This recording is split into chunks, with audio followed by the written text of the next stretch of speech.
Morning আর welcome back to another mini blog. তো আজ হচ্ছে 29 তারিখ। হ্যাঁ, আজ হচ্ছে ভোট। অ্যান্ড ভোট আমার জন্য সব সময়কার জন্যই খুব এক্সাইটেড একটা ব্যাপার থাকে। তার কারণ হচ্ছে গ্রামের বাড়ি যায়, সবার সঙ্গে দেখা হয়, গল্প আড্ডা হয়। কিন্তু এবারের ভোটটা তো আরও কেন জানি না বেশি এক্সাইটেড।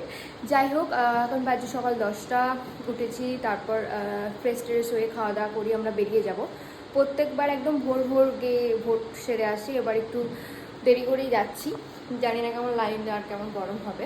যাই হোক, খুব যদিও সকালবেলায় বৃষ্টি হয়েছে কিন্তু গরম কিছু কমেনি, বাট দায়িত্ব তো সারতে হবে।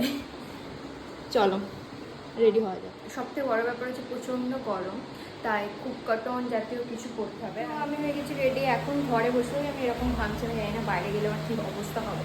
যাক, আমি হয়ে গেছি রেডি অ্যান্ড খাওয়া দাওয়া করে বেরিয়ে যাব।